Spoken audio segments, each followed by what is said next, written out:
Hello children, आज हम part B करेंगे। अपना जो चैप्टर नंबर 3 है, इसमें हमने कुछ डिफरेंट कोर्ट्स के बारे में देख रहे थे जो स्टेट लेवल पे होते हैं या डिस्ट्रिक्ट लेवल पे होते हैं। तो फर्स्ट आप देखिए कि हाई कोर्ट जो है, ये पिक्चर दिखाया गया है गुजरात हाई कोर्ट का, जो कि कहाँ पर है, अहमदाबाद में है। ठीक है, वैसे तो जनरली ये कैपिटल में होता है स्टेट का जो, बट गुजरात में या अहमदाबाद में है। और भी 2-4 स्टेट्स हैं जिनके हाई कोर्ट उनके कैपिटल में ना होके उनकी मेन जो वहाँ पे पॉपुलर सिटी है उसमें है। जैसे उत्तर प्रदेश में भी इलाहाबाद हाई कोर्ट है। ठीक है, लखनऊ में ना होके इलाहाबाद हाई कोर्ट है वहाँ पर। तो उसी तरीके से यहाँ पर गुजरात में अहमदाबाद में है हाई कोर्ट।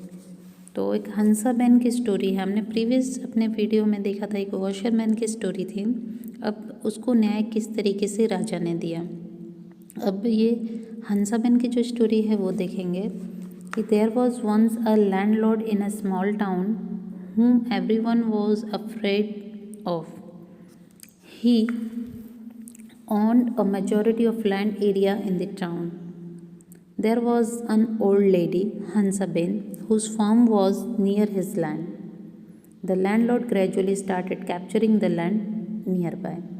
तो देयर वाज एक जमींदार था। लैंडलॉर्ड किसे कहते हैं? जमींदार को। तो वो क्या करता था, मतलब बहुत ही अपनी, ऐसे कहते हैं ना, अपना धौंस जमाना। तो इस तरीके से वो लोगों को डरा के रखता था और सभी उससे डरते थे।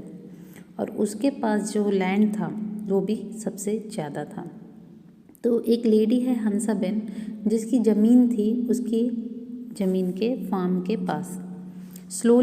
उसने स्लोली क्या किया, लैंडलॉर्ड ने धीरे धीरे हंसाबेन का जो लैंड है, जो ज़मीन है, उसे कैप्चर करने लगा। Slowly and steadily the landlord encroached upon half of Hansaben's territory.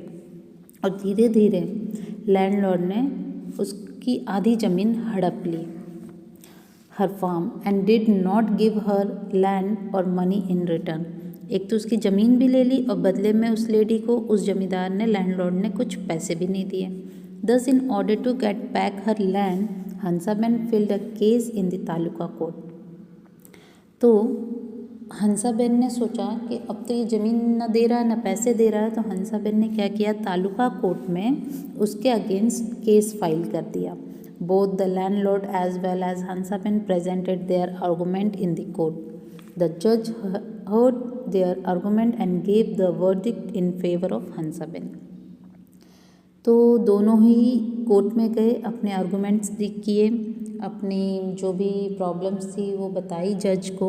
और जज ने जो सारी कहानी सुनने के बाद जो जजमेंट है वो किसके फेवर में दिया, हंसाबेन के फेवर में, कि हंसाबेन सही है। तो इस तरीके से हंसाबेन को क्या मिला, न्याय मिला। अब देखिए high court. The highest court in our country is the supreme court. Supreme court जो है कंट्री का सबसे हाईएस्ट कोर्ट है, जो कि दिल्ली में है। Every state has a high court. हर एक स्टेट में हाई कोर्ट होता है। और जब हाई कोर्ट में कोई मैटर सॉल्व ना हो तो वो कहाँ जाता है, सुप्रीम कोर्ट में। The high court in our state is in Ahmedabad. जैसे कि मैंने आपको पहले बताया कि अपना हाई कोर्ट, गुजरात का हाई कोर्ट कहाँ पे है, अहमदाबाद में। The jurisdiction of the court of all states is decided by the high court. जो भी न्यायतंत्र है वो किसके बेसिस पर डिसाइड किया जाता है, हाई कोर्ट के बेसिस पर। All the high courts are uniform and are called court of records. There are other judges to help the main judge at the high court. High court में और भी बहुत सारे जज बैठते हैं जो मेन जो जज होते हैं उनको हेल्प करते हैं। Anyone has the right to appeal in the high court for public welfare. हर किसी को राइट है कि वो अपील कर सकता है हाई कोर्ट में अपने न्याय के लिए।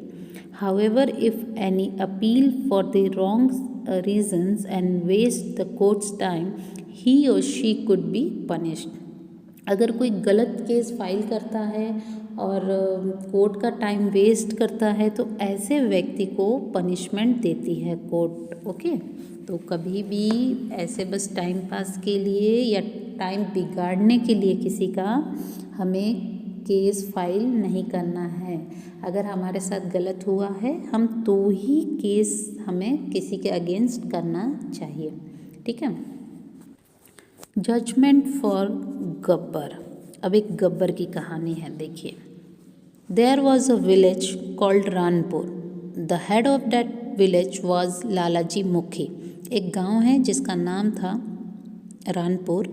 रानपुर गांव में लालाजी मुखी जो हेड थे, गांव के मुखिया जो थे, उनका नाम था Lalaji Mukhi. It was winter, winter का टाइम था, सर्दी का। One day while returning home from the farm late in the evening a car suddenly stop near him. जब एक बार लालाजी मुखी अपनी खेत से घर की ओर आ रहे थे शाम को, लेट इवनिंग, तो सडनली एक कार उनके सामने आके रुकती है। A few man got down from the car, और कुछ लोग उस कार से निकलते हैं। Attacked him and left him badly injured.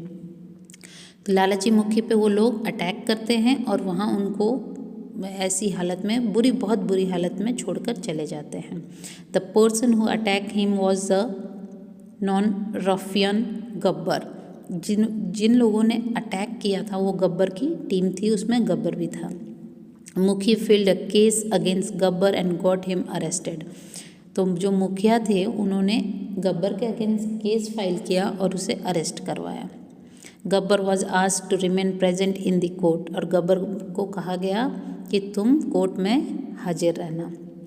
After the argument from both the lawyers the judgement was pass in the Gabbar's favour. अब जब जज कोर्ट में आर्गूमेंट्स हुए, दोनों ही पक्ष को सुना गया, तो जो जजमेंट है वो गब्बर के फेवर में आया, जबकि ये गलत है ना। गब्बर ने अटैक किया था तो गब्बर के फेवर में कैसे आना था, मुखी के फेवर में आना था ना, लालाजी मुखी के। दस Gabbar was set free and मुखी डिड नॉट गेट जस्टिस। तो इस तरीके से गब्बर तो फ्री हो गया, उसको जेल नहीं हुई और लालाजी को न्याय नहीं मिला। गब्बर kept threatening मुखी repeatedly and even threatened to kill him। अब गब्बर ने क्या किया, वो तो फ्री हो गया, अब उसको गुस्सा आया कि मुखी ने उसके ऊपर केस क्यों किया था लालाजी ने, तो वो लालाजी को धमकी देने लगा बार बार कि मैं तुम्हें मार दूंगा। Mukhi was fed up of this and thus decided to appeal in the high court. Lalaji Mukhi काफ़ी परेशान हो रहे थे उसके इस बिहेवियर से, और उन्हें न्याय भी नहीं मिला था, इसलिए उन्हें भी गुस्सा था कि मुझे न्याय क्यों नहीं मिला, मैं सही था। तो लालाजी ने सोचा कि अब हाई कोर्ट में मुझे अपील करनी चाहिए। The high court heard the argument from both the sides. High court ने दोनों ही पक्ष की फिर से बातें सुनी, फिर से नहीं मतलब दोबारा से हाई कोर्ट में ये बातें सुनी गई। Judgment of the high court was different from that of the district court. अब डिस्ट्रिक्ट कोर्ट में जो जजमेंट आया था उससे हाई कोर्ट के जजमेंट में काफ़ी डिफरेंस था। गब्बर वॉज कन्विक्टेड एंड मुखी finally got justice.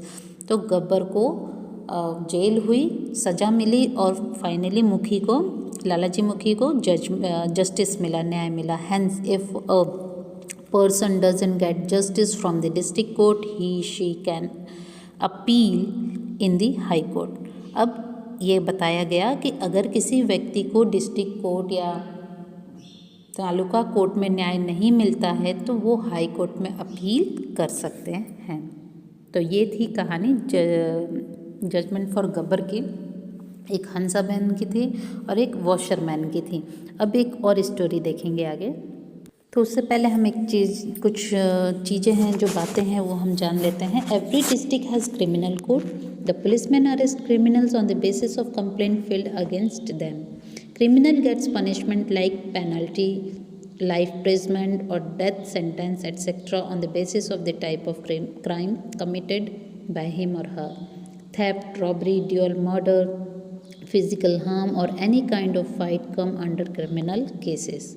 When the police get to know about a crime for the first time on FIR is registered.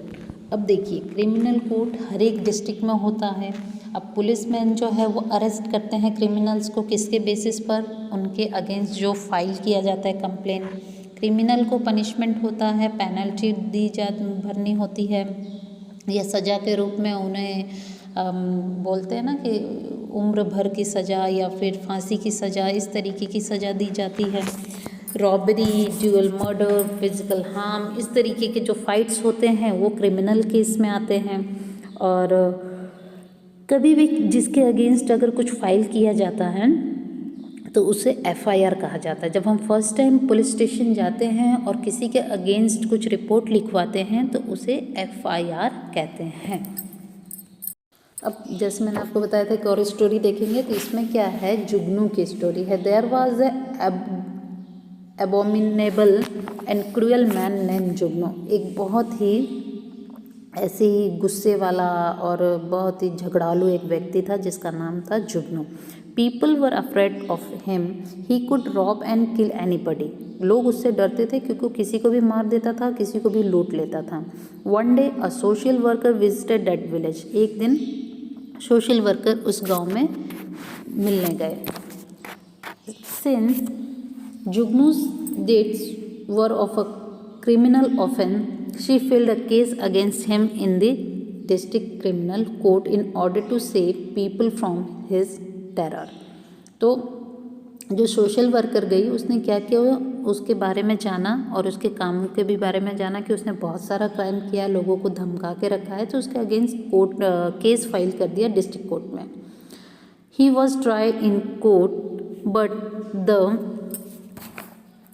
lady lost the case as no one dared to speak against जुगनू। अब lady ने जो case file किया उसमें lady जो है हार गई, उसे न्याय नहीं मिला। क्यों? क्योंकि लोगों ने जुगनू के अगेंस्ट बोला ही नहीं, क्योंकि वो लोग इतना डरते थे कि उनको डर था कि कहीं हम बोल दें और फिर अगर इसको कुछ सज़ा नहीं हुई तो ये हमको नहीं छोड़ेगा। However, if people had stood witness against Jugnu without fear, what verdict would have been passed? अब आपको ये सोचना है कि अगर लोग डरते नहीं जुगनू से और उसके अगेंस्ट बोलते तो क्या जजमेंट आता, क्या जजमेंट में कुछ चेंज होता? तो मेरा ये मानना है कि अगर लोग उसके अगेंस्ट खड़े होते, लेडी को सपोर्ट करते, तो ऑब्वियसली लेडी को न्याय मिलता और गांव वालों को भी न्याय मिलता और गांव वाले जुगनू के ये खूंखार बिहेवियर से भी बच जाते। बट किसी ने हिम्मत नहीं दिखाई। तो मेरे अकॉर्डिंग मुझे ये लगता है और यही सही है, क्योंकि ऐसा ही होता। अगर लोग जुगनू के अगेंस्ट बोलते तो डेफिनेटली उसे पनिशमेंट होती और लोग फ्री हो जाते। सो बच्चों, यहाँ पर हमारा ये चैप्टर कंप्लीट होता है। नेक्स्ट वीडियो में हम इस चैप्टर के एक्सरसाइज करेंगे, जो क्वेश्चन आंसर्स हमारे होते हैं उस तरीके से। थैंक